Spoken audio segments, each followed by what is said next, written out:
Be talking about we're going to be talking about karma, cause, and result tonight. So hope everybody has their one-on-one outline book handy. So we're going to be referring to that. Now, this book here, don't you have a copy of this book here? I don't have a, Yes. but Mark, you don't have a copy of that book? I don't have a. I can't see. It's out of focus. Yeah, I think that's it. I think that's it. On the cover, does it show, does it say Buddhism 101? Does it, is this the cover of the book you have? Yes. Okay, good. All right, so we're going to be referring to page 9 is what we'll be referring to tonight. All right, so let's hopefully some people will choose to join us tonight, and welcome to all the people on YouTube. Thank you very much for joining us. Okay, so we'll begin with the opening prayers tonight. So actually, these opening prayers, what we're going to do tonight is a standard practice opening. So we're going to do the opening prayers. We're going to recite them as we've been doing every time we come together. And then we're also going to do the four thoughts to turn the mind to the Dharma. So if you have your copy of that, would be handy. I've got, let me see, I can screen share that. I do think.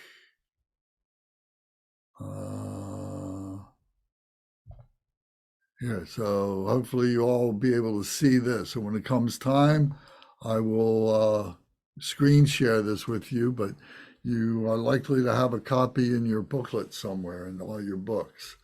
Good evening. Hi, Bernie. Hi. All right, so we're going to get started with the altruistic motivation and carry on from there. All mother sentient beings, especially those enemies who hate me, obstructors who harm me, and those who create obstacles on my path to liberation and omniscience, may they experience happiness, be separated from suffering, and swiftly I will establish them in the state of unsurpassed, perfect, complete, and precious Buddhahood. All mother sentient beings, especially those enemies who hate me, obstructors who harm me, and those who create obstacles on my path to liberation and omniscience. May they experience happiness, be separated from suffering, and swiftly I will establish them in the state of unsurpassed, perfect, complete, and precious Buddhahood. Tagla dang wa je pe dra no pa je pe ge. Darpa dang tam she can pe bar du jo par je pa tam she ki so je pe. Manam ka dam yam pe sem chen tam she de wa dang den. Dug now dang drel nor du la na me pa yang dag pa zog pe zhang ju brin po she to pa ja. Thus, until I achieve enlightenment, I perform virtuous deeds with body, speech, and mind. Until death, I perform virtuous deeds with body, speech, and mind. From now until this time tomorrow, I perform virtuous deeds with body, speech, and mind. Te she du sang ma ge gi bar du lu na gi sam ge wa la ko. Ma she bar du lu na gi sam ge wa la ko. Du de ring ne song te ni ma sang ta sam gi bar du lu na gi sam ge wa la ko. We take refuge in the kind root and lineage lamas. We take refuge in the deities of the mandalas of the Yidams. We take refuge in all the exalted Buddhas. We take refuge in the perfect Dharma. We take refuge in the excellent order of the Sanghas. We take refuge in all the noble Dakas, Dakinis, and Dharma guardians, possessors of the eye of wisdom. We take refuge in the kind root and lineage lamas. We take refuge in the deities of the mandalas of the Yidams. We take refuge in all the exalted Buddhas. We take refuge in the perfect Dharma. We take refuge in the excellent order of the Sanghas. We take refuge in all the noble Dakas, Dakinis, and Dharma guardians, possessors of the eye of wisdom. Transcend Sawadangur Paje Pe Padan Lama Dampa Nam La Kapsu Chio Yedam Kilgorgi La Sok Nam La Kapsu Chio Sangye Chom Dende Nam La Kapsu Chio Dampe Cho Nam La Kapsu Chio Pape Dunam La Kapsu Chio Pawo Kadro Cho Kyong Song Me Song Yeshe Gi Chang Dang Den Ba Nam La Kapsu Chio. Until I attain the heart of enlightenment, I take refuge in all the Buddhas. I take refuge in the Dharma, and likewise in the assembly of the Bodhisattvas. As the previous Buddhas embraced the enlightened mind and progressed on the Bodhisattva's path, I too, for the benefit of all sentient beings, give birth to bodhicitta and apply myself to accomplish the stages of the path.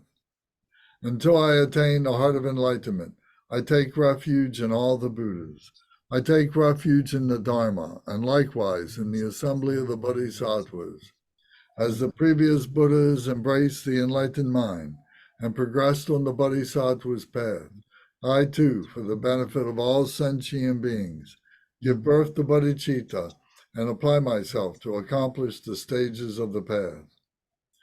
Shangju Ningpo Chiki Ba Sangye Nam La Kapsu Chi Chodang Shang Shub Sampayi So Klang De Shin Kapsu Chi Jetar Nongi De Shegi Shang Shub Tukni Ke Padang Shang Shub Sampe La Pala De Dagrim Shin E Pata Shendrola Pandandu Shang Shub Samni Ke Gishin De Shindu Ni La Pala Rempa Shindu La Pajio.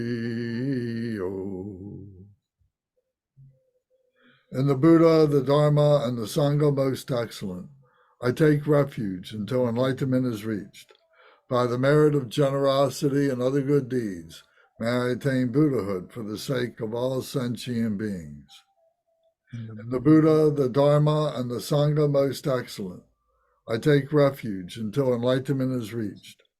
By the merit of generosity and other good deeds, may I attain Buddhahood for the sake of all sentient beings.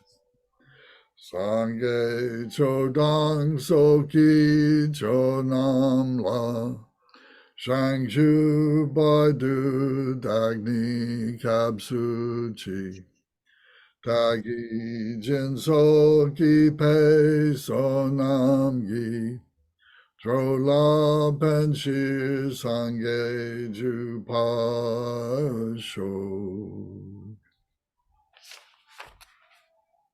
May all mother sentient beings, boundless as the sky, have happiness and the causes of happiness.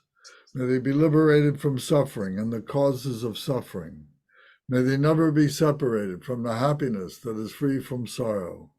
May they rest in equanimity, free from attachment and aversion. May all mother sentient beings, boundless as the sky, have happiness and the causes of happiness. May they be liberated from suffering and the causes of suffering. May they never be separated from the happiness that is free from sorrow. May they rest in equanimity, free from attachment and aversion. Manam kadam yam pesem chentam she dewadang dewe gurdang dempa jorchi. Dugnal dang dunal gi gudang drawa jorchi. Dugnal me pe dewadang midra wa jorchi. May ring jagdang ni dang drawe tang namla nepa jorchi. Now the 100-syllable mantra. Om Vajrasattva Samaya. Help to protect my vow, to purify myself. May you remain firm with me. Grant me the complete satisfaction. Grow with me. Be loving towards me. Grant me the attainments to master the powers beyond body and nature. Show me all the deeds of body, speech, and mind. Make my mind, heart good, virtuous, and auspicious. Revel in the bliss of the four joys, O Blessed One, who embodies the essence within me. Do not abandon me. Grant me the realization of the indestructible nature. Make me one with you. Thus I signify my unity with non-duality. Ah. Now twice in Sanskrit.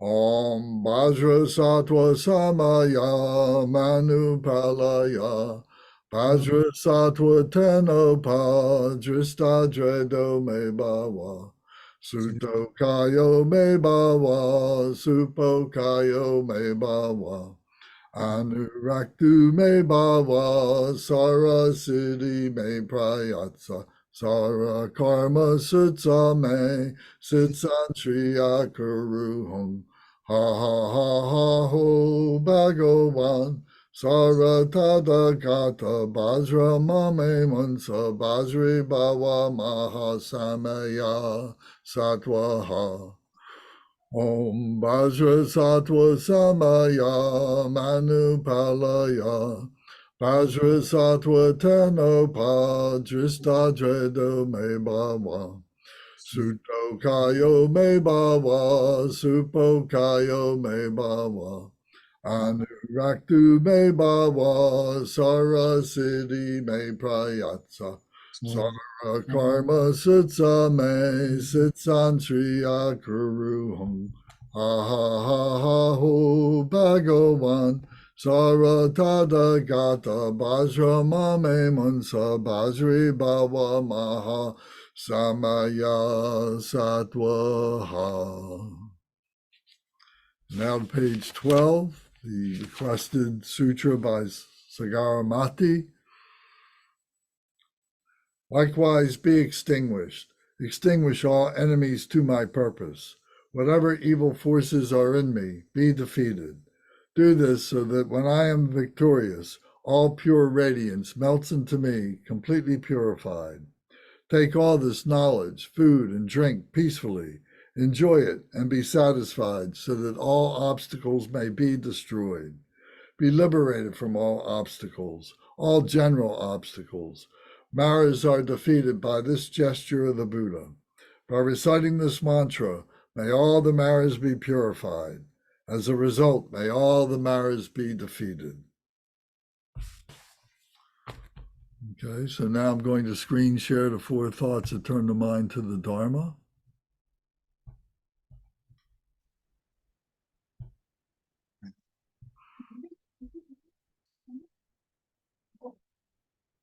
Sorry, 1 second. Just need to clean up my screen. Okay. The freedoms and advantages so extremely difficult to obtain accomplish the purpose of human life. If one does not achieve benefit from this now, how could this opportunity come again? Oh, this kind of leisure and endowment is supremely difficult to obtain. When one obtains a body, which is easily lost, do not waste it meaninglessly, but rather use it to attain ultimate liberation, joyous result. Please contemplate precious human life. You may read this quietly to yourself again. Contemplate the meaning of precious human life. The 8 leisures and the 10 endowments.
Okay, next is impermanence. Ka, no matter what has been done, nothing benefits at the time of death. Worldly activities, yes, they are lies. Ka, the 8 worldly dharmas are like a painted rainbow. Think you can put your trust in them? In the certainty of death and knowing that nothing remains long, quickly accomplish liberation. Impermanence makes departure certain, like the shadow of the setting sun. Abandoning laziness and indifference, blaze like fire in fierce diligence. This life is impermanent, like clouds in the autumn sky. Birth and death migrators are the same as actors in a play or performance or a dance. The life of beings is like lightning in the sky, like water falling from a steep mountain cliff. It departs quickly, quickly. The nature of all phenomena is impermanence. Death is a certainty to all who are born. Death can descend any time like a drop of morning dew on a blade of grass. Quick, it is time to make effort for the essence of the Dharma. Contemplate the meaning of impermanence.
Okay. Next is the suffering of samsara. Consider the suffering of beings in the 6 realms of samsara. Doing so, great fear and dread arise in the heart. In the 3 lower realms, and even in the 3 higher ones, there is not an instant of absolute happiness. I will avoid the root cause of my samsaric existence and practice the excellent path of peace to enlightenment. Contemplate the suffering of samsara.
Okay.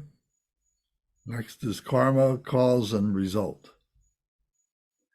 Even if one were a king at the time of death, one's possessions, enjoyments, friends, and retinue will not follow. But wherever that sentient being goes, his karma follows after him like a shadow. The fruit of one's positive karma is happiness. Suffering is the fruit of negative karma. The inexorable karmic causation is the mode of abiding in all dharmas. Henceforth, practice the dharma by distinguishing between what should be practiced and what should be given up. Contemplate the meaning of karma, cause, and result in your life.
Okay, thank you very much.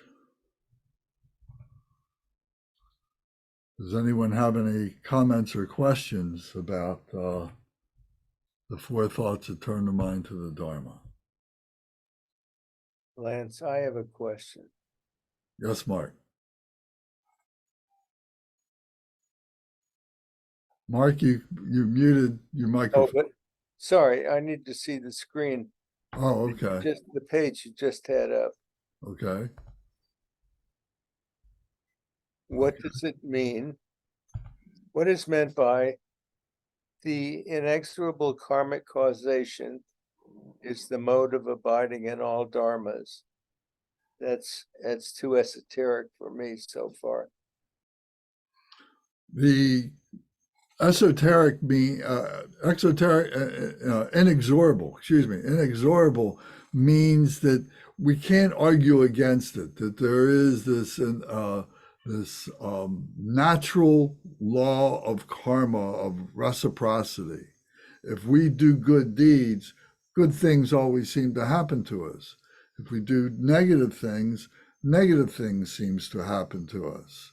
So whether we look at that on the short time span or we look at it in a longer time span, we begin to recognize that there is this law of reciprocity, this natural law that is, we can't argue against it. It is something that is a natural law, much in the same way that the law of gravity or the law of electromagnetics or the law of the strong power or the weak power. These are natural laws. So this natural law of causation of what we are experiencing, good or negative, is the mode of abiding in all dharmas. In other words, we need to live, we need to exist, we need to go through our daily chores and so on in the midst of this karmic environment that we have created for ourselves. So this inexorable karma causation is the mode of abiding in all dharmas, that we are in the midst of all this dharma result of other people's dharmas, our karma, other people's karma. We're seeing all this. So then the next statement says, henceforth, practice the Dharma, capital D Dharma, which is the Buddha Dharma, by distinguishing between what should be practiced and what should be given up. In other words, there are certain things that we, through investigation, we can say, I really don't need to be paying attention to these things. These things only cause suffering. These things are the negative things that I may engage in, either in thoughts or actions that I engage in, that cause nothing but suffering to me or to other people. But yet there are good things that I can do that bring positive results, happy results. And those are the things that I should be practicing. Those are the things that I should be doing.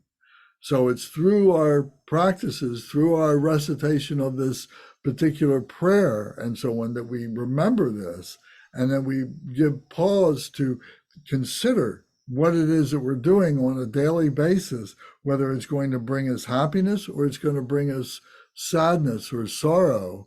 And we need to stop those things that cause the sorrow, and we need to exalt the things that bring happiness to us and to other people. That helps. But how do you or I abide in all dharmas? All the dharmas, all these choices are all around us.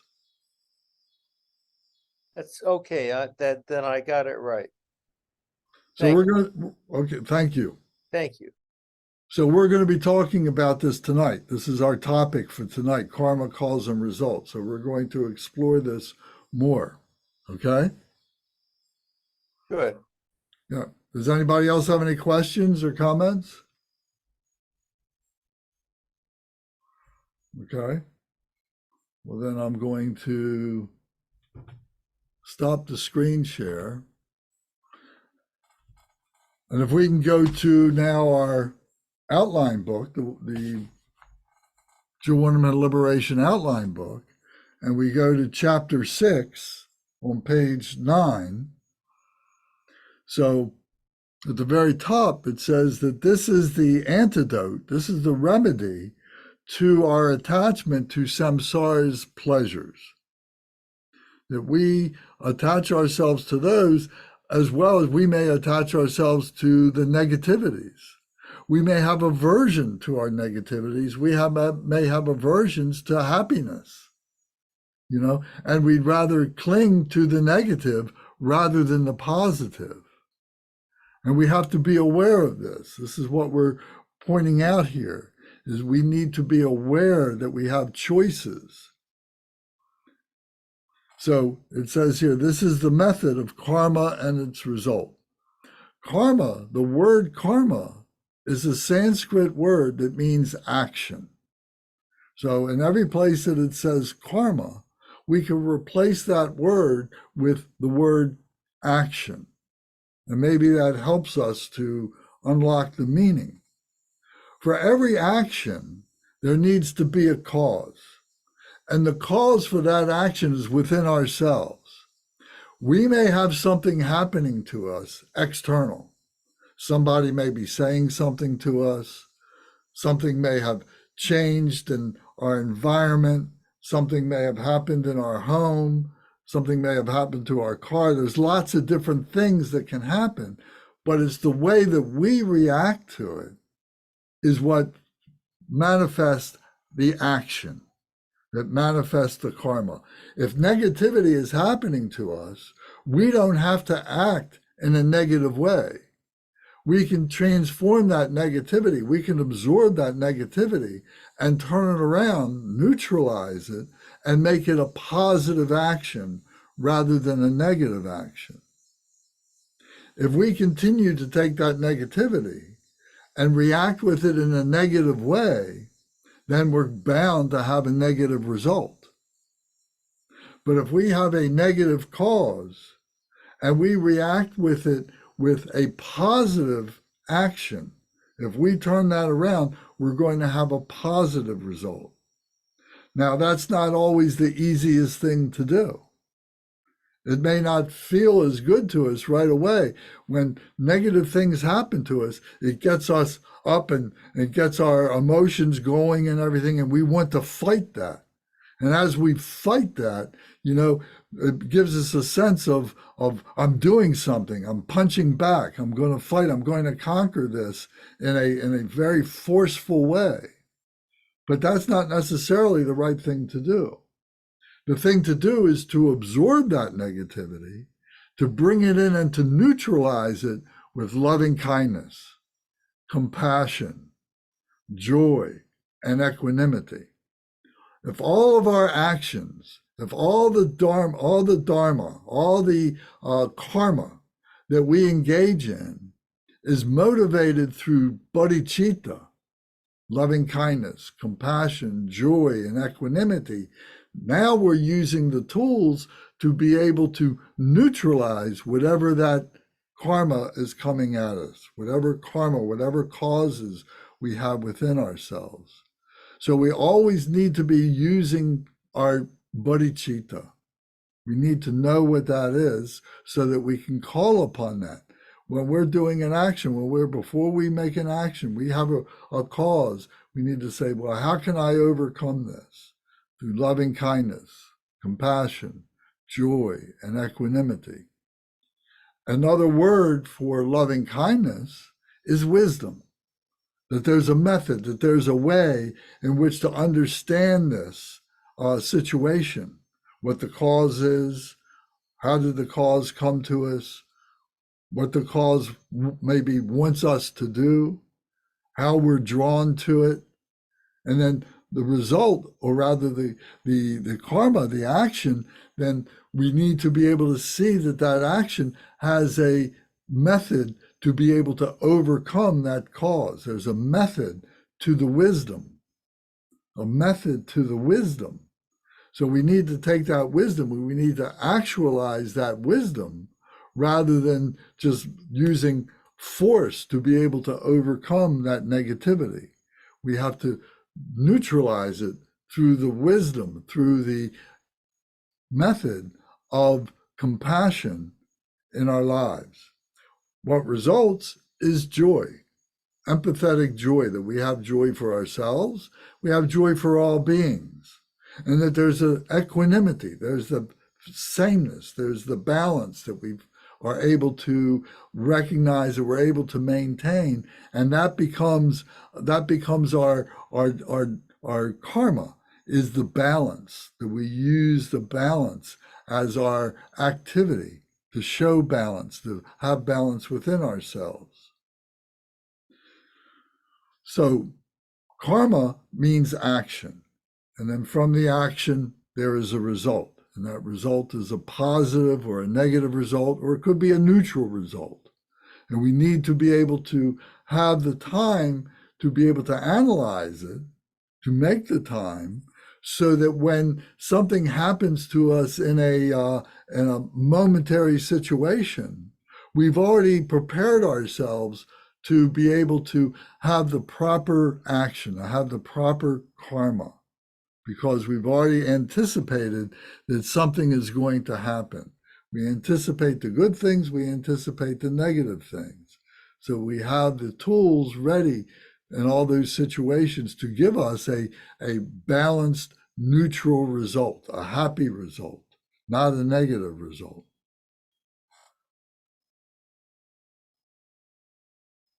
So the karma, it says here, is the karma of the mind and the karma of thought, the karma of body and speech.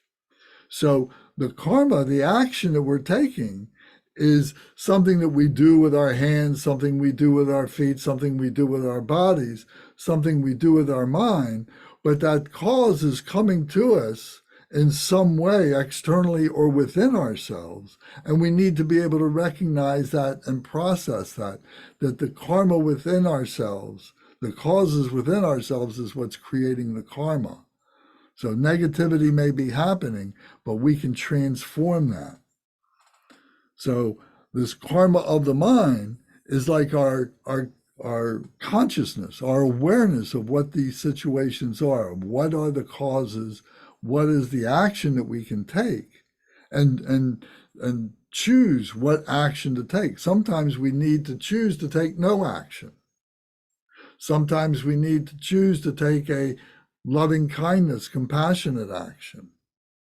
And sometimes that action, that loving kindness, compassion, needs to be very fierce in the regard that it needs to be very powerful, because that negativity, that negative cause is very powerful. It makes us want to do something that's very bad.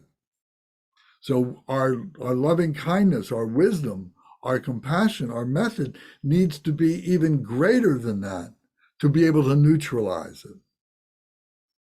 We're not hating it, we're neutralizing it through love and through compassion. So this is, we fight this battle within our own mind. If we begin to take actions on this, then we begin to do things. If it's a conflict and we get angry with somebody because they appear to be angry with us, then the result is going to be angry. That's something we do with our intellectual mind, something we do with our physical body. We start yelling, we start getting angry with them. But if we can absorb that and transform that into loving kindness and compassion, into bodhicitta, that's what we want to do. So this takes a lot of work. It's not easy to do, but we have to begin someplace and we have to keep at it. And this is why we repeat this every day, the 4 thoughts that turn the mind to the Dharma, that we repeat this every day to remind ourselves that things are going to come up, things are going to happen, and we need to be prepared for them. We need to have the armor, if you will, the armor of the loving kindness and the compassion. So it's like going into a battle, but it's a spiritual battle. It's a battle of the emotions. It's a battle of wisdom, of conflict within ourselves. And we need to have the armor of bodhicitta that we put on to protect us from doing negative things, from having negative thoughts. So what are these thoughts? What is this karma? How do we look at this karma? There's three ways of looking at this karma, these actions.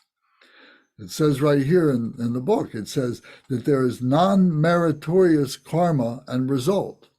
Non-meritorious. So non-meritorious, merit means that there's a goodness, that there's like you're gaining a reward. There's a merit to it, that it's a good deed. And if we're doing negative things, it's non-meritorious. We're not going to get a good result. So it's unwholesome. On the other side of that would be that there is a wholesome result. There is a wholesome karma or a meritorious karma. What can we do that has merit to it, that has goodness to it? What do we do? What are our thoughts to be able to overcome that negativity? The next one is, the third one is the karma and result of unshakable meditation concentration. We're going to come to in a little bit later in our conversation today, because it gets a little bit more subtle. But this non-meritorious and meritorious is something that we can look at right now, and we can begin to consider and remember what this is. So here it says the characteristics. So if you look at the section right below, it says characteristics, the 10 non-virtues. So these 10 non-virtues are the non-virtues of unwholesomeness. Unwholesomeness. So they are 3 from the body, 4 from the body, 3 from the body, 4 from the speech, and 3 from the mind. So we need to be able to study this. We need to be able to consider this. I'm pointing this out to you now, but only so that you can consider this in your next meditation session, that you can think about this. So these 10 non-virtues, the 3 from the body are if we take a life, we kill somebody, we kill something. Whatever it is, it may be a human being, it may be an animal, it may be an insect, whatever. Taking a life, there is a responsibility there to the non-virtue, that we have done something to cause that non-virtue, and now we're taking the non-virtuous action, the karma, and now we have to suffer the result of that. So taking a life is a non-virtuous, non-meritorious action. It's of the body. It's killing something. The next thing is stealing. Stealing is taking that which has not been given to you.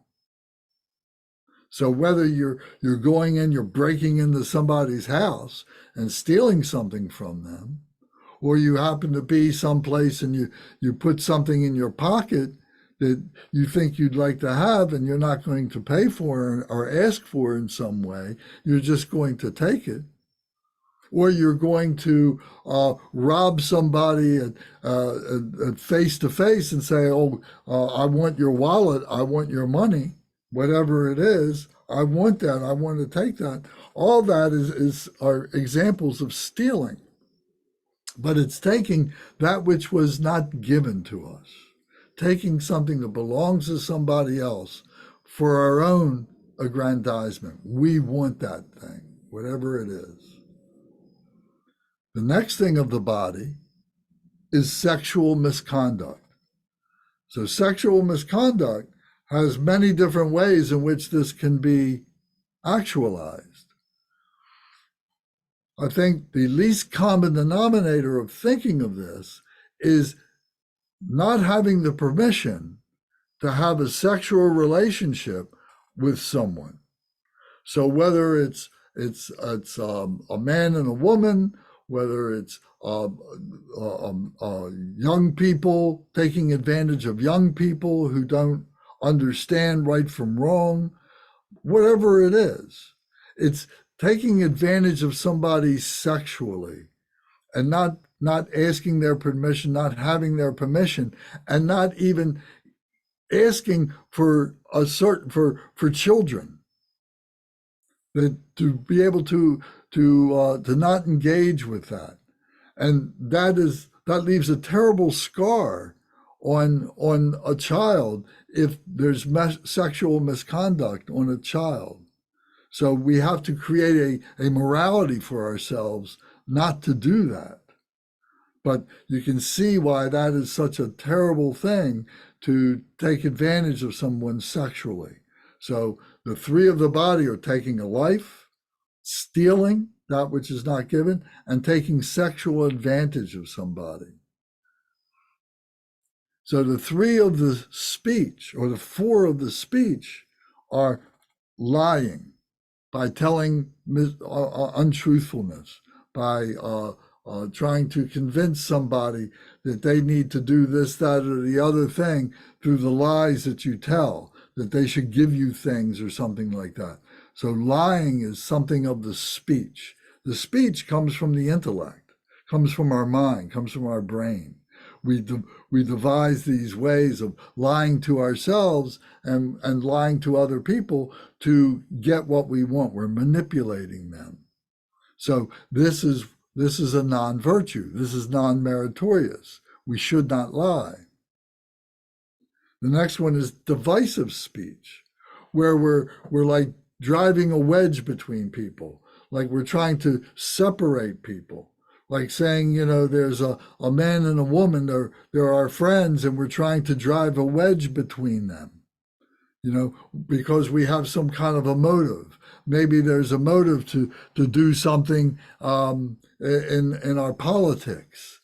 Maybe there's something to do in a group, a political group or an activist group or something like that. And we're trying to drive a wedge between people. And maybe we're telling lies, or maybe we're telling things that people don't necessarily need to hear, but we're trying to convince people that they need to leave, that they need to stop being part of this group or whatever.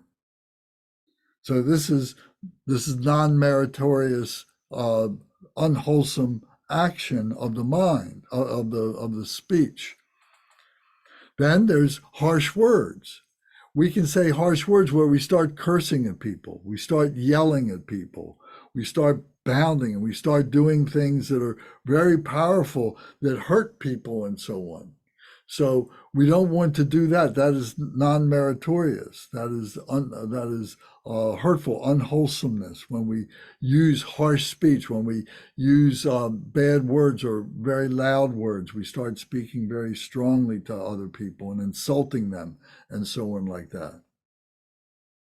And then there's idle talk. Idle talk is another way of saying gossip, that we're talking behind other people's back, that we're saying things that may or may not be true, but we're doing it out of a means to be able to create a sense of self-importance. And we're telling other people about somebody else without them knowing that you're saying these things, to be able to defend themselves, to be able to support themselves in some way, to point out that, well, you're wrong or something. So gossiping or idle talk is an unwholesome action that we take in order to create some sort of self-aggrandizement, some way in that we feel superior to other people. So those are the four of the speech: of lying, divisive speech, splitting people up, harsh words, speaking loudly, using cuss words, so on like that, and idle talk, gossip. So those are the four of the speech. Then the three of the mind are the next ones, are covetousness, that we are coveting, that we want something that somebody else has. We want this. We're thinking about this. This is in the back of our minds. We covet this. We want this. And this festers into our jealousies and our envies and so on, and creates negativity for us, creates unwholesomeness. So this covetousness, that we want something that somebody else has, and we're willing to almost do anything to get it. And we start thinking about what we would do if we had it. Oh, if I had this situation, if I had that job, if I had this person's spouse, if I had their friendship, whatever. If I covet this, thinking about that and always going over and over and over with that is a non-virtue. The next one is harmful thought. Somebody does something to us, or we allow somebody to do something to us. We think that they have caused us great suffering. And for this, we want them to have even greater suffering or the same kind of suffering. We want them to suffer in a way to get even with them. Is harmful thoughts.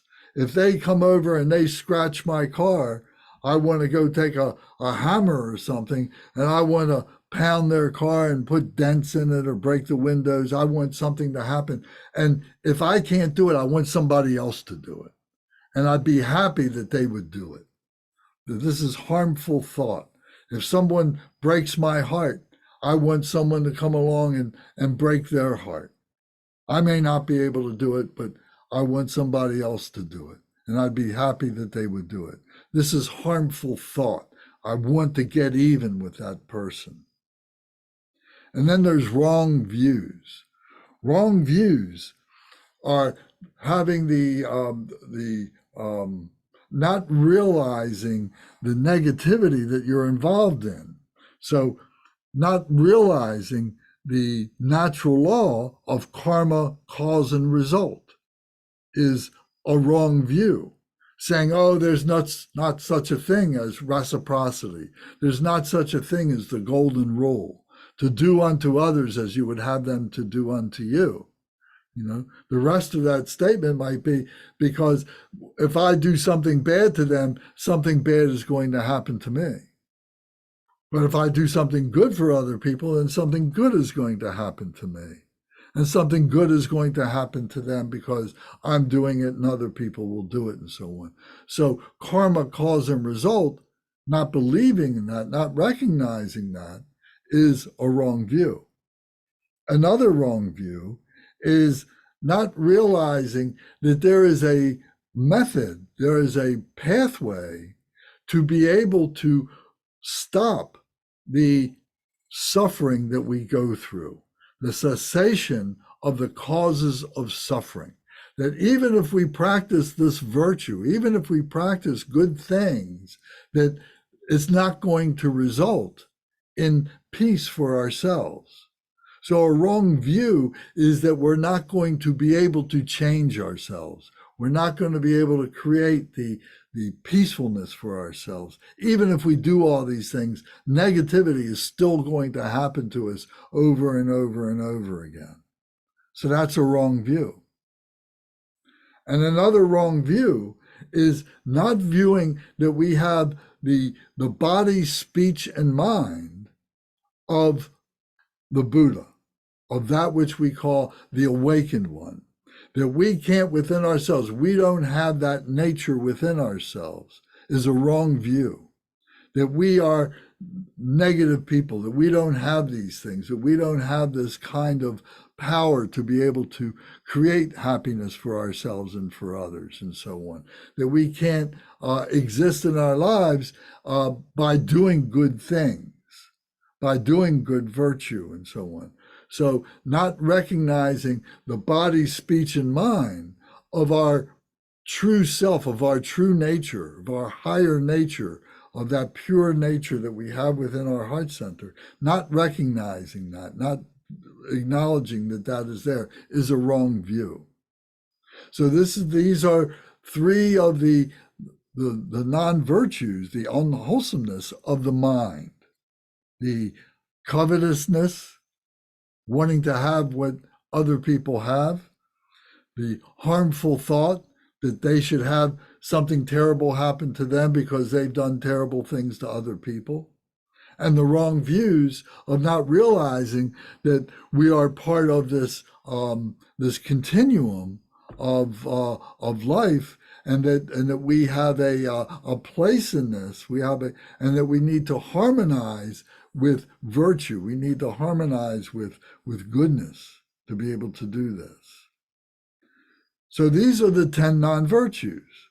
So this is the meritorious karma and result. So we need to think about this. This is what we think about in a meditation.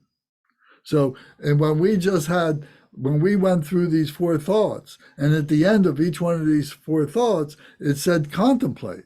Well, what are we contemplating? I told you to read each one of those, and that is the step in the direction. But then in that direction are these non-virtues, in the case of non-meritorious thoughts. We need to be able to consider, well, what am I doing? What am I thinking about? What did I do today? What did I do yesterday? What am I going to do tomorrow? So being able to process this and thinking about this, contemplating this is what the meditation starts out as. This is what the routine of doing a daily practice starts out as. So then the next part, it says the meritorious karma and results. So now we need to replace that negativity with positive. We need to replace the non-virtue, the non-meritorious, with virtue, with merit. So we do the things that is going to neutralize that negativity. So here in the book, you can see it says the 10 virtues. So it says human nature on the way to Buddha nature. Human nature on the way to Buddha nature. So the things that we can do as a human being that are on the path to becoming awakened, to becoming a pure, realized human being, complete human being. So instead of killing, taking a life, we protect the lives of others. Instead of stealing, we practice generosity. Instead of taking advantage sexually of other people, we maintain good moral ethics. We develop and live those ethics. Those are 3 of the body. Then the 4 of the speech are, instead of lying, we always speak the truth. We always speak the truth. Even if we don't know what the truth is, we say, I don't know what the truth is. But then maybe we try and find out what the truth is, rather than lying and creating some kind of a fabrication, some kind of a story as to what we think it is. Then the next one, instead of divisive speech that is splitting people up, instead of that we are harmonizing with those who are unfriendly to us, that we're finding a commonality that we can speak with people. Let's see what we can share so that we can create some kind of a relationship, so that now we can start working on those things that are pulling us apart,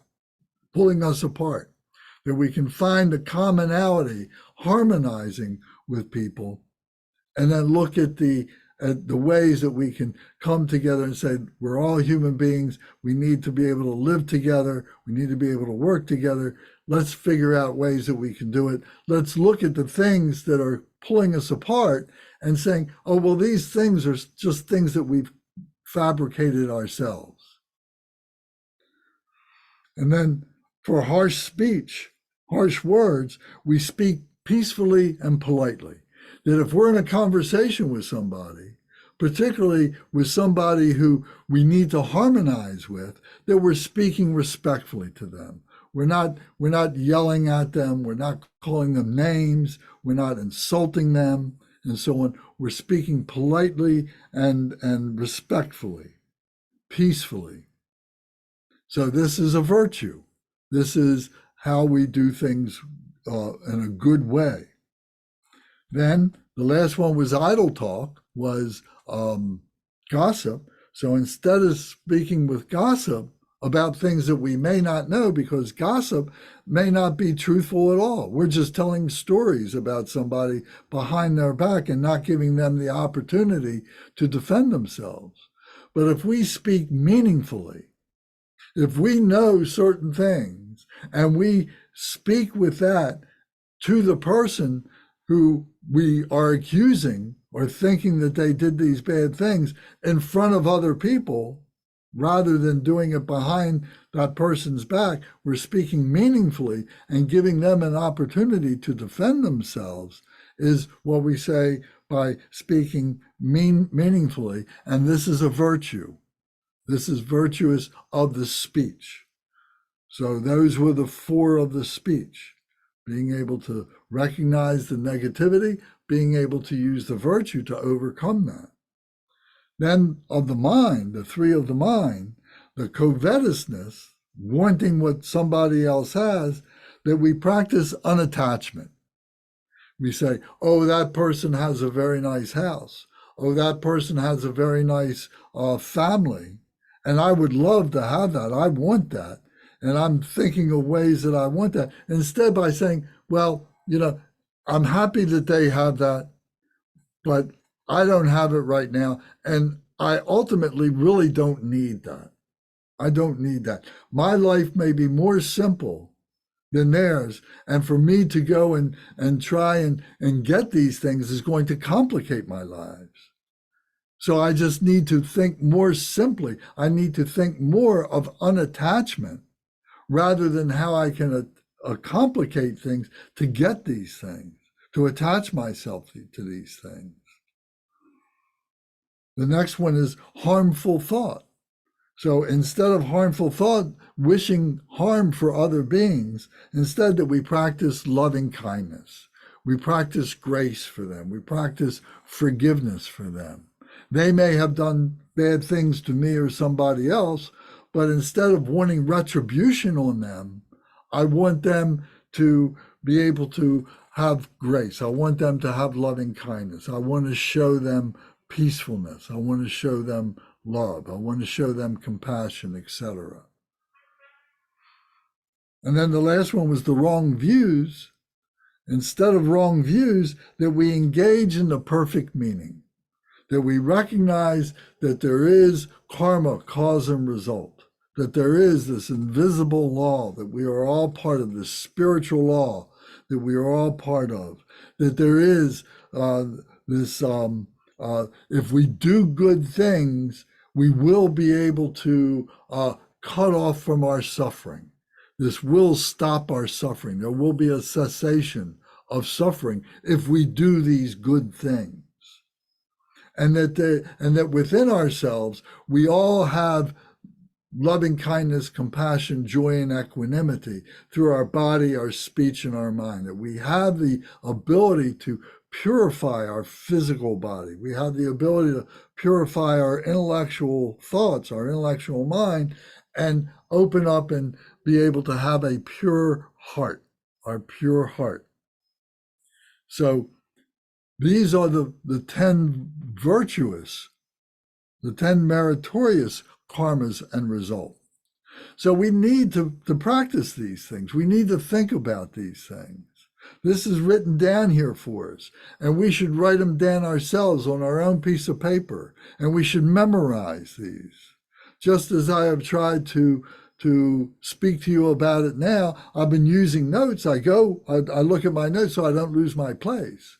But if I had to, I could sit here and I could write these all out myself without having to refer to this. And that's how important this is. We take these things so much for granted that we lose the importance of what they're trying to say to us. And if we don't have these basic understandings, these basic codes of living, of virtuous life, of not living a non-virtuous life, and understanding how we can change that, then we just are in the midst of all this chaos all the time. We're not in control. So before I go any further, does anybody have any questions about this or comments about this?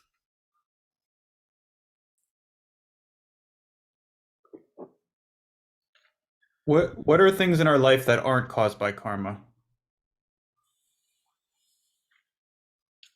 Nothing I know about. So that everything that we experience, everything about the world, karma is like the is seen as the cause for And the karma, it's our karma. It's our karma that we're reacting to this. Everything we react to is our karma. So all the things that are around us, all this phenomenal nature, are all appearances, and we're reacting to it. yeah. How we Actually, got there? Go ahead, yeah. Barney. Yes. actually, to be our general idea of causation is one thing causes another, like one billiard ball hitting another. In Buddhism, they think that everything in the universe causes every other thing. So it's not like there's just one single isolated cause. Everything contributes to what happens the next moment, including karma, but not exclusively karma. Is that clear? Or so? I mean, everything in this galaxy is the cause of the next moment. Let's put it that way, and that includes your karma and the karma of the society that we live in, and everything, and our own thoughts, our own desires. It's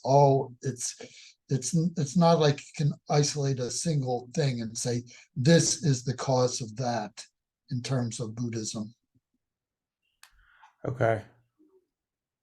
Yeah, that helps. And I think I've heard the Dalai Lama talk about karma in some of his dialogues where I think he was saying it applies to to suffering or not suffering. Like the causation related, like the karmic causation is applicable to the suffering of beings, but not necessarily to I can't think of the right, it's been a long day, the right way to phrase what I'm trying to say, but Well, It doesn't have to be negative. It can be positive. right, right. We have lots of positive karma. Yeah. or The it could results even be neutral. are I mean, neutral. who you are today is the result of your entire life, and not just in the positive moments or the negative moments, but in every single moment. You are the result of everything that you've done up to now. So that's everything, positive, negative, and neutral. So all this isn't going to become perfectly clear in this one conversation that we're going to have. Well, we can start, with this conversation, but we also can go back to the book and other books like this to be able to investigate more about this and see the different nuance of like what Bernie is speaking about and so on. There's a lot of other things that we can see bring this to light by seeing other people's lives and so on like that. So we need to do this investigation. What we're trying to give you now is a kind of an outline of what that is and a very sparse way so that you have something to point to very easily. This is very easy to remember. Yeah. Go ahead. I'm sorry. Oh, no, I was just gonna say, for me, my take on it for myself in a practical way is to, again, kind of have a light touch with it in terms of thinking about how it is impacting my life, it being the actions I'm doing, whether it be body, speech, or mind, and that it's all going to have an impact on the states of my body, speech, and mind, or in my mind particularly, going forward. Um, so yeah, for me, keeping it there, because when I start to speculate or get too much into other understandings, I think that's something I need to ease. I realized I need to ease it up and over time rather than like trying so much like this doubt or this is how I think this causation works in this way or something. And it is part of in the for understanding though. I think for me, looking at what isn't karma, I think is a helpful way to zero in on it. Even though that's a bit contrary to what I was just Did you saying. say what isn't karma or what isn't dharma? What isn't karma? Just my question previously to me, the spirit of the question is like trying to narrow in on what exactly 100% are we talking about. But anyway, for me, I think keeping it simple, and I do certainly think that all of the thoughts, actions, speech that I take and that others take are having some kind of impact on my suffering or not suffering and what's happening in my environment. So let me point this out now. Going back now, this is what we just recited. This was the 4 thoughts that turn the mind to the Dharma. So here in this last line here, it says, this is the suffering of samsara. So this is a human being in samsara, the suffering of it. It says, I will avoid the root cause of my samsaric existence. Why it is I'm here. I will avoid the root cause of my samsaric existence, and I will practice the excellent path of peace to enlightenment. So we can't know all the root cause of why we're here. We can't know those past lives and so on, but we can know that they are all part of this same experience base of virtue and non-virtue. We know that. But all this individual stuff we don't need to know. But what I do need to know is that moving forward, moving from the present where I am right now, I will practice the excellent path of peace to enlightenment. How I got here isn't as important as how I'm going to be here and what I'm going to continue to do tomorrow and the next day and the time after that and so on, is I'm going to practice the excellent path of peace to enlightenment. Then the next thing to look at is here it says, henceforth, practice the Dharma. The inexorable karmic causation is the mode of abiding in all these Dharmas. That's what samsara is, that we've got all these choices. But henceforth, I'm going to practice the capital D Dharma, the pathway of the Buddha, by distinguishing between what should be practiced and what should be given up. So what should be given up are the non-virtues. What should be practiced are the virtues.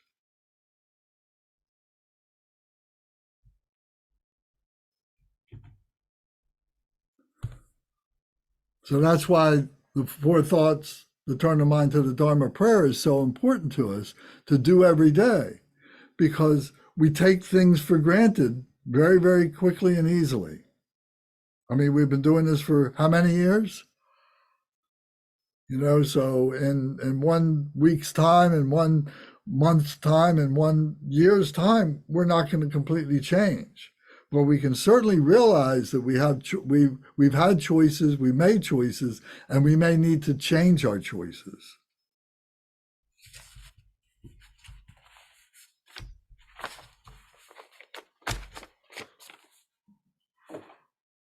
Okay, anybody else have any thoughts or questions?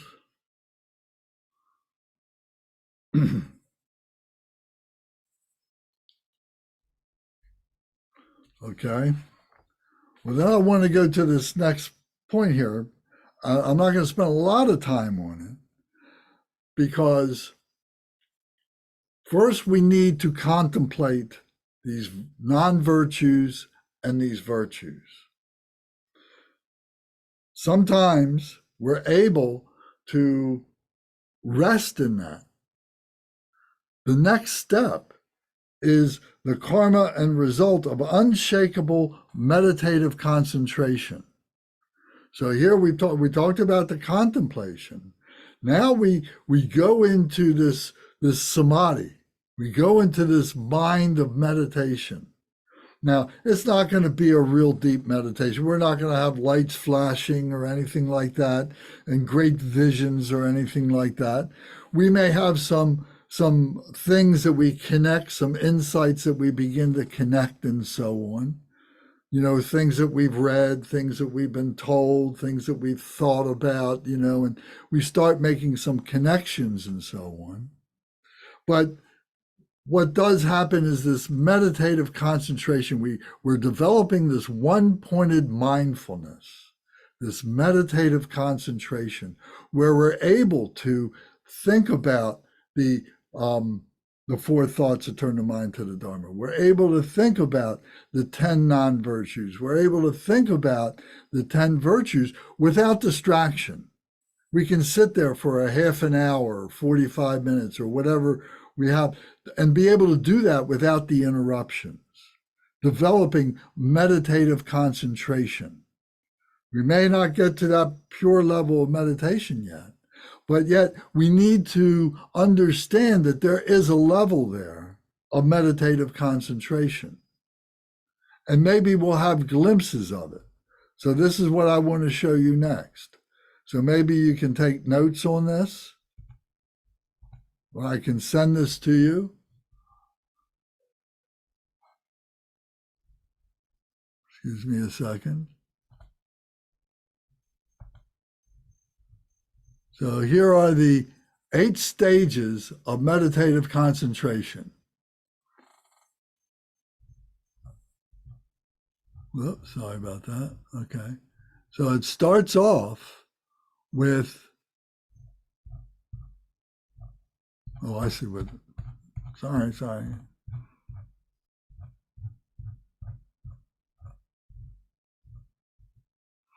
It starts off with the 4 absorptions. So there's 8 stages of meditative concentration. There's the 4 absorptions. So you may recognize some of this. So the first stage, let me make this a little bit bigger.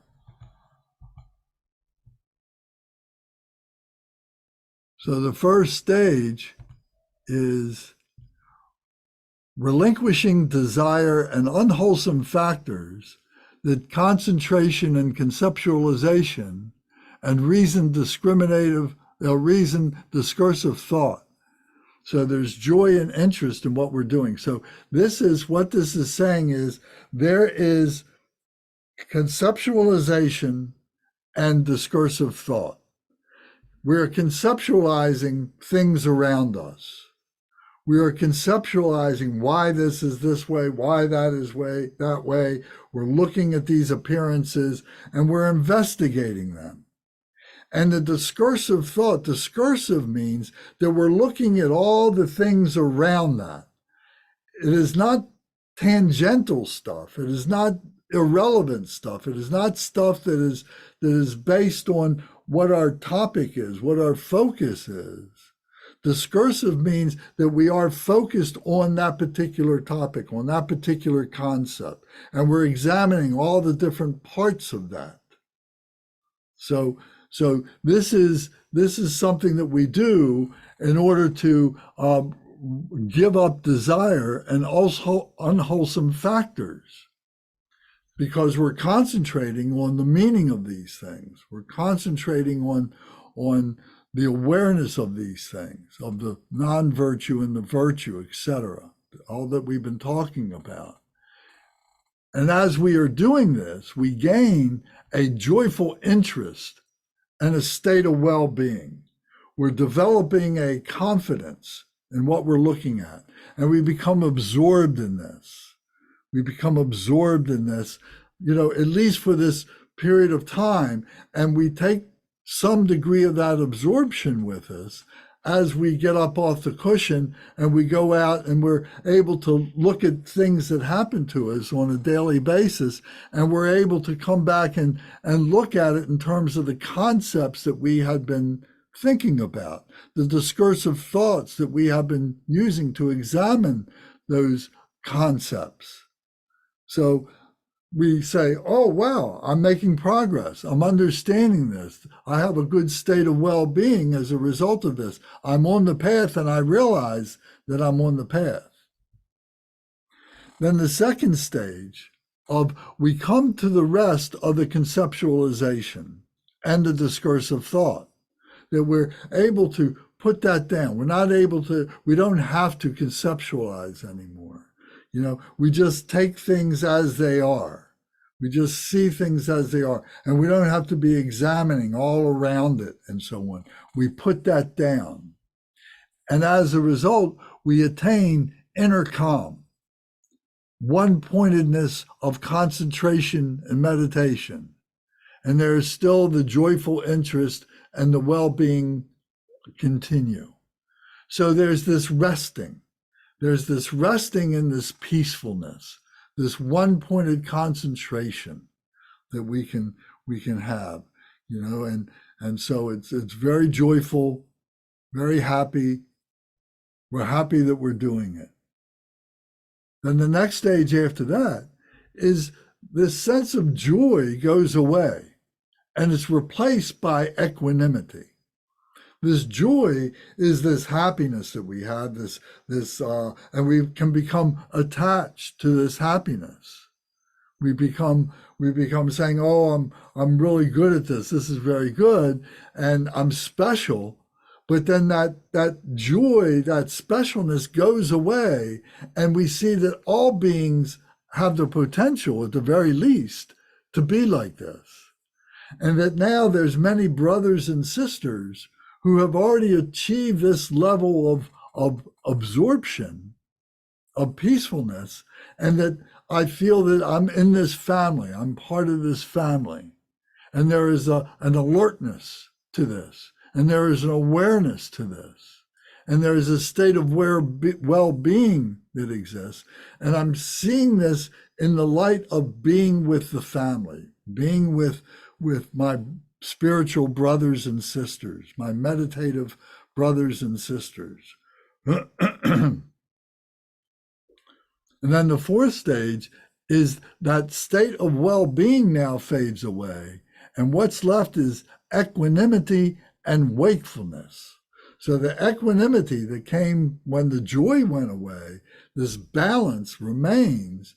And now there is this wakefulness of being able to see, oh, this is all this phenomenal nature. This is all this stuff that is happening.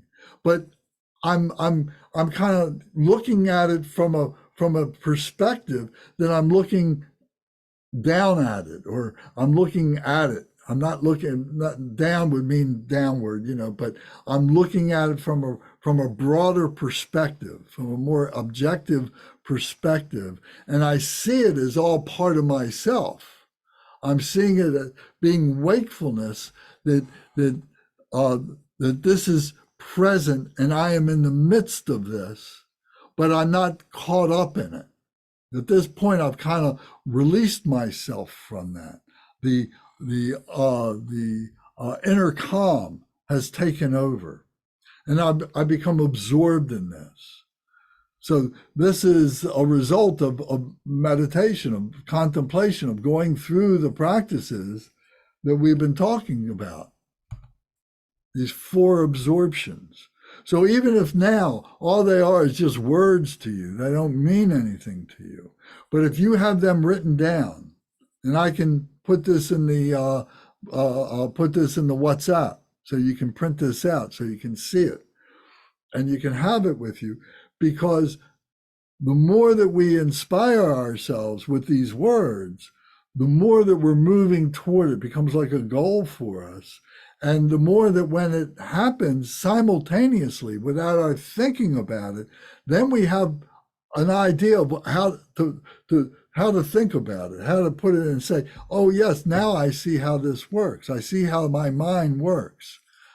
I see how absorption in the big mind works by working with the intellectual mind.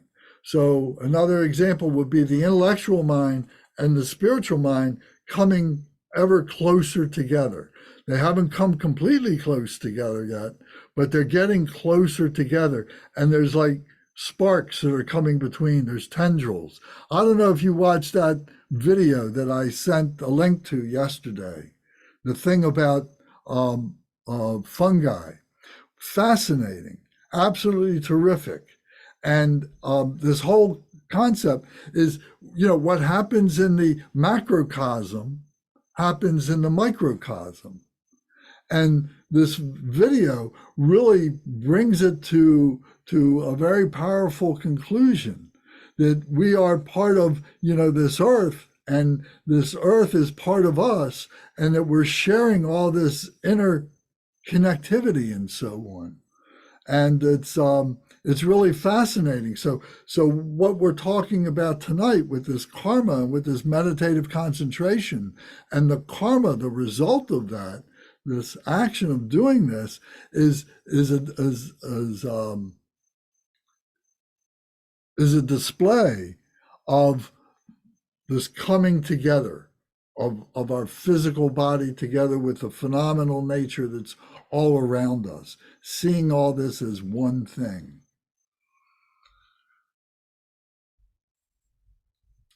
So then the next part of this are the four, those are four absorptions. Now we come to the four formlessnesses. So this is getting more abstract. No doubt it's abstract. But having said that, if we don't know what we don't know, but now if we know these things, now we have something to be working toward, something to see that, oh yes, this is what I'm working for, and it's well articulated, and I can experience it because all these other beings have experienced it to be able to teach it to me, and I can experience it myself. So these four formlessnesses is when we are transcending our physical body. We're transcending our intellectual body. We are transcending our suffering. We are transcending our attachments and our aversions, our emotions into formlessness. It's a sphere of desirelessness and formlessness. This is the mind of the primordial mind of the Buddha. This is Vajradhara. And we have glimpses of this. So it begins with understanding this, that there is this fifth stage, there is this limitlessness of space.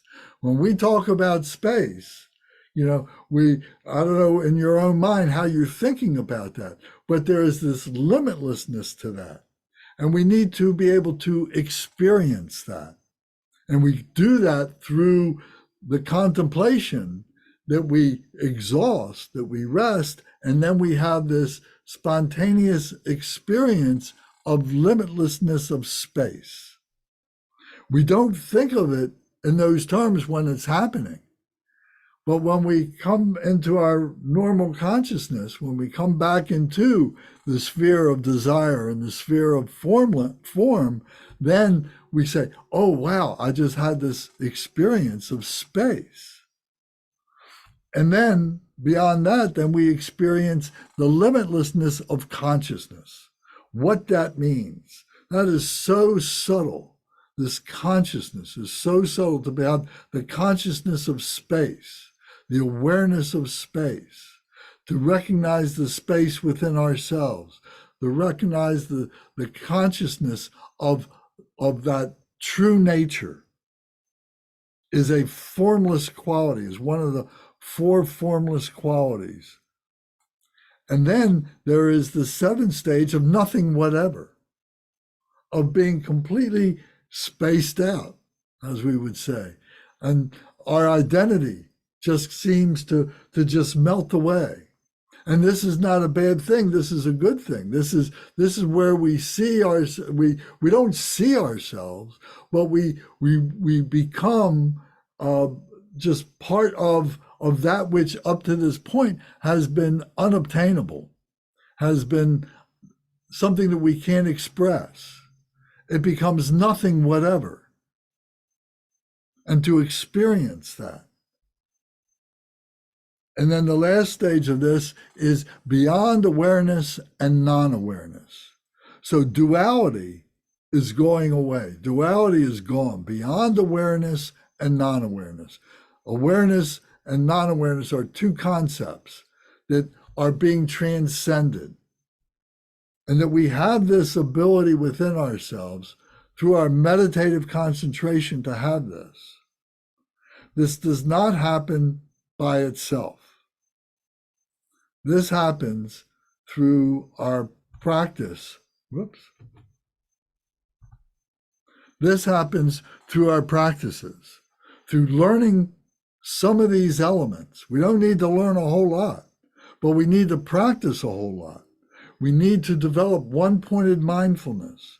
If only we just recite one mantra, Om Mani Padme Hum, or whichever one you choose, just be reciting that to the point of being able to have that transcendent experience.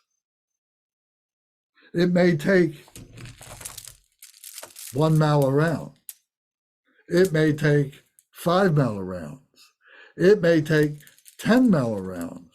It may take 20 mile rounds each day for a week, for a month, for a year, whatever it takes.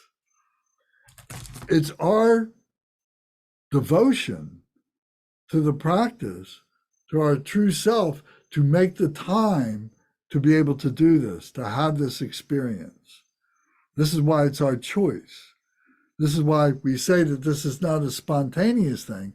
It is something that we are guiding ourselves into through this dedication of work that we're doing. And to keep it pure, we're taking ourself out of that by doing this, by dedicating for the benefit of other beings. When the selfishness starts coming in and we start saying, oh, I'm getting really good at this. Oh, I'm really becoming a yogi.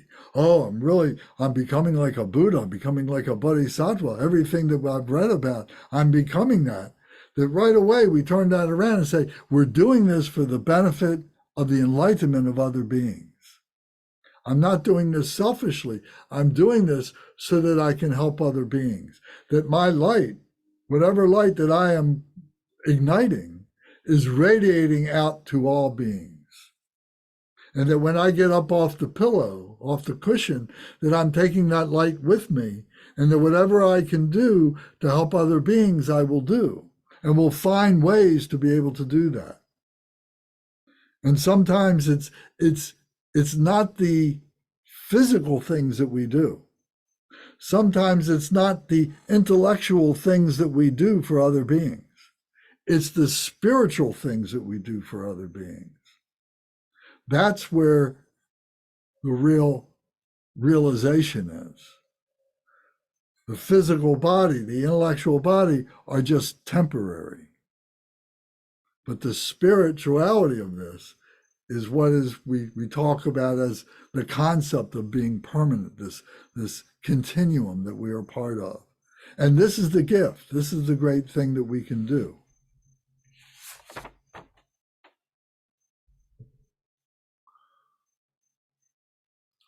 So that was a taste of meditative concentration. This is written in the book.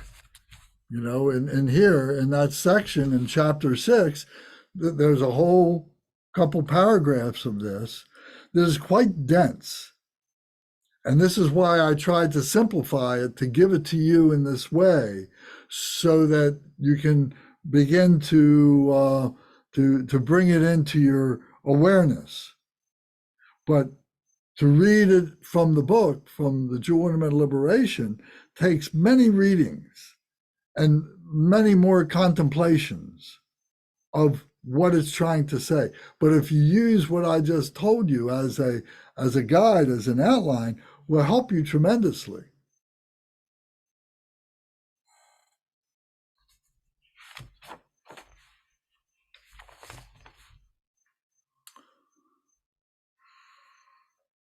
Any questions or thoughts on that?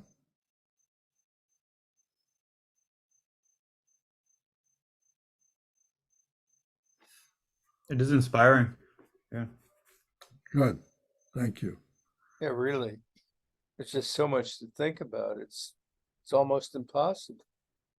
Well, it's not impossible, you know, and we need to take the opportunity. And how do we do it? We need to focus. We need to use these devices. We need to use these books. We need to use this book. We need to use all these things. And if we're trying to do it in a short amount of time, that's an improvement over no time. But whatever effort you put into it, that's the result you're going to get out of it. So it's up to you. If you put this much effort, you're going to get that much result.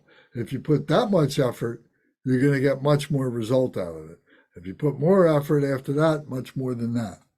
So we talked about yesterday that, that we're all spiritual beings, but we're using the Buddhism to be able to understand that spirituality. So here it is, so now we have to experience it.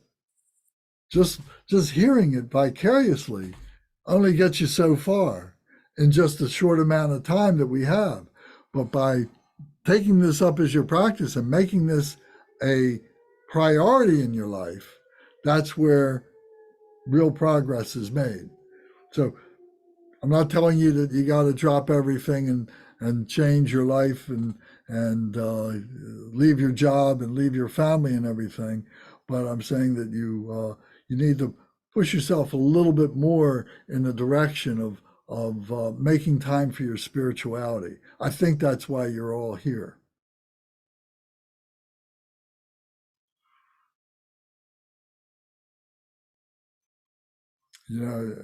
I imagine everybody here at one time or another has been to the gym, to the lifting weights and doing physical exercises. And there's been a time when you have some kind of a physical trainer. You have somebody who's standing by your side, and they're always encouraging you to do more, push harder, put another 5 pounds on, go more, do more.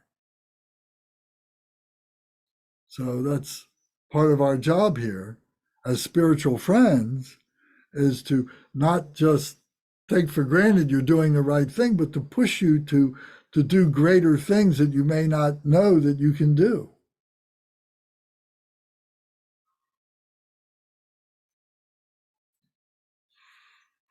So in the book, it goes on to talk more about other aspects of this. And maybe we should talk about this next time, because there's not enough time to go into it. And I think that what we've already talked about has been pretty mind-blowing as it is. But this is all very important.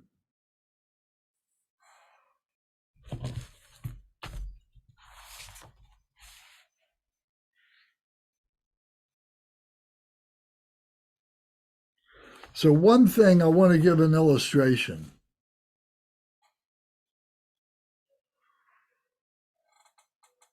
When we're thinking and we're doing, we're causing these things to happen, we're taking these actions, we're having these results and so on. And these things can be like, they're like carvings in a stone. And over time, through the wind blowing on the stone, through the sun on the stone, through the rain coming on the stone, some of those carvings and so on become diminished. They're not as sharp and so on, but they're still there. They're still in our minds. They're still in our heart. We haven't purified them completely. So what we're trying to do is to clean them and so on. And the way in which we do that is by not creating more karma on top of that, but by acting in a way that is like writing in the sky. Instead of writing on the stone, instead of having these actions that are so powerful and so on, that they're like carvings in a stone, it's like writing in the sky. It's like having experiences and writing what those experiences are in the sky. I can make the letters, I can write it, I can make symbols and so on, and I can see what they are as I do them. But then as soon as I take my hand away, they're gone. So ultimately, this is what we want to be able to do. This is what the yogi, the practitioner who has achieved this meditative concentration, levels of meditative concentration that I just explained to you, is able to do, It's like writing in the sky.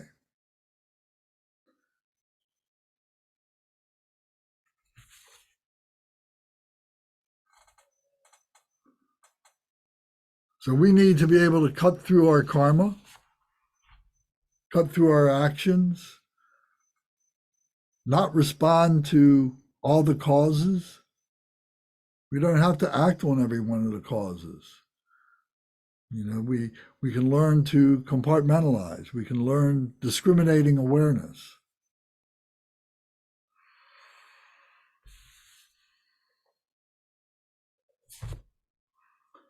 Okay.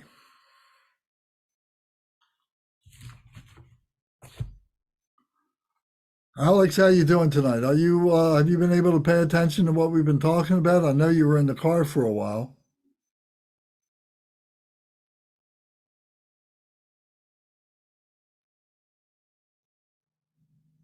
Well, we can't hear you.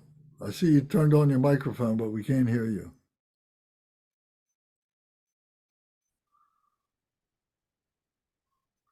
All right, well, let me turn to Bernie. Bernie, do you have any comments on this and thoughts about karma, cause, and result? Not really. There's not much to add to what you said. I mean, obviously we could talk about other subjects, but I think what you talked about covered it pretty well. So we don't have anything else to add to what you just said. Okay.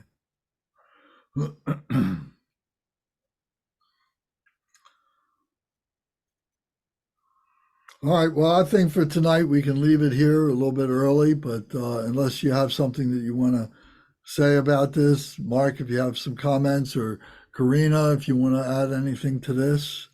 I don't really, excuse me, I don't have anything to add.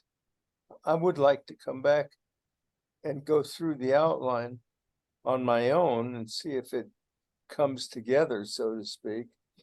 I think that'd be useful. Yes, it will.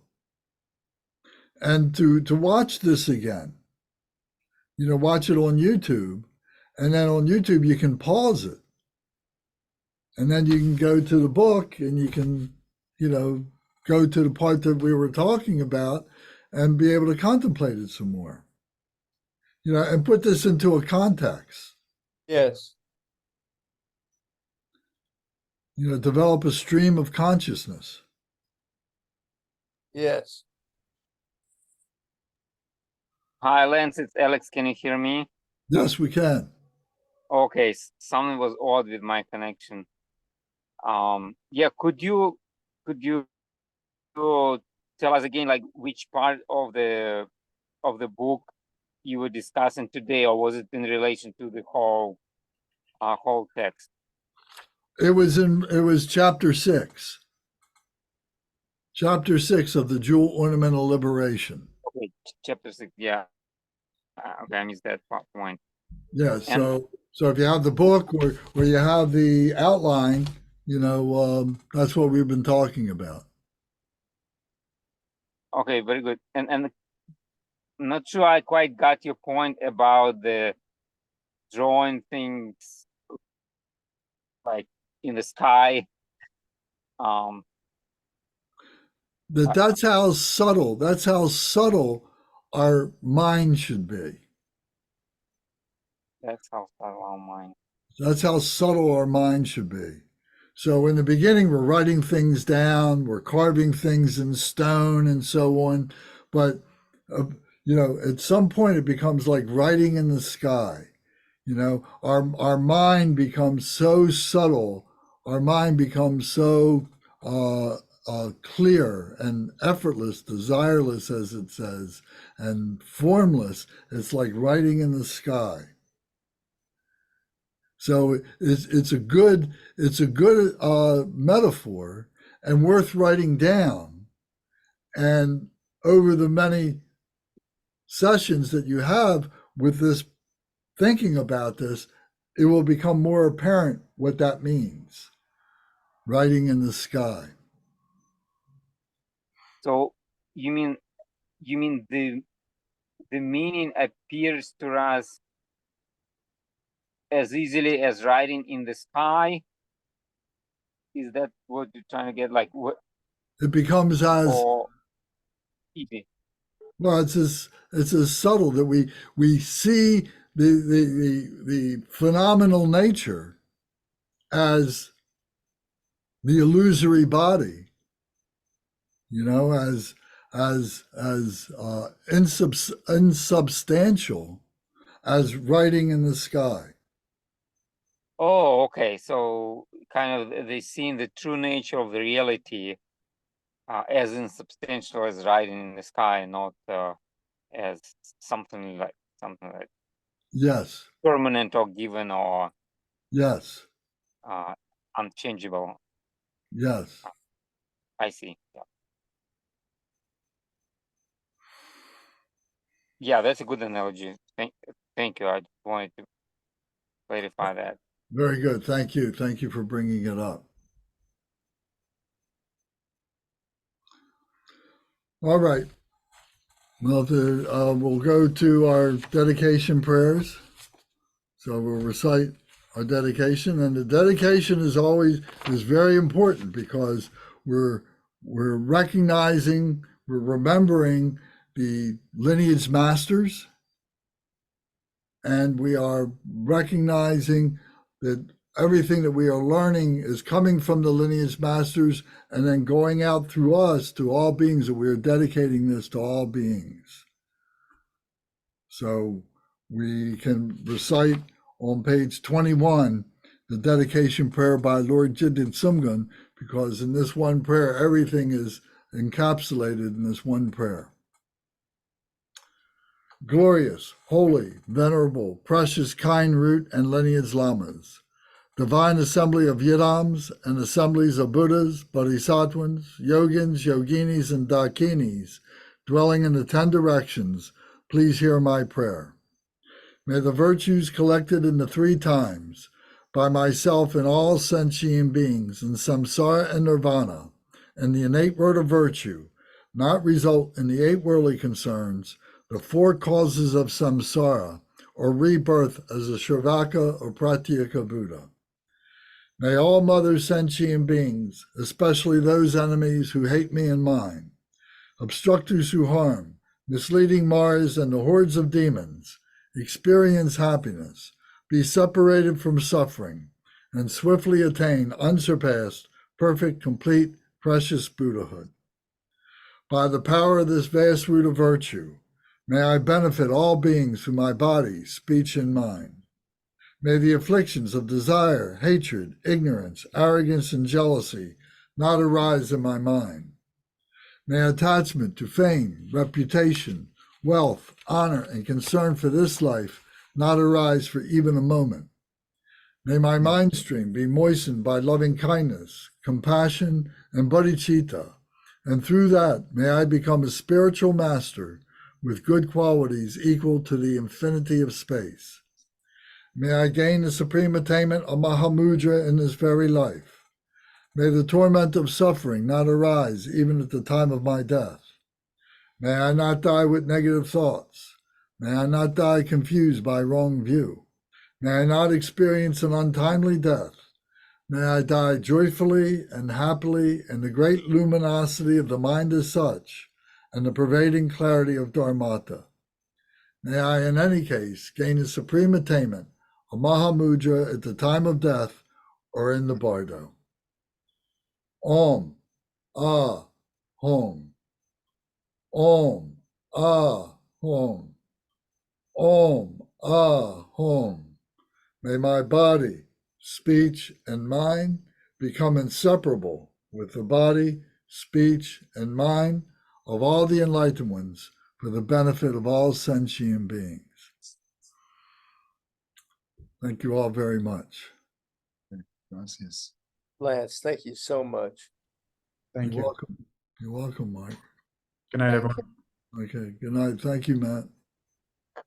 Okay. Good night, Karina.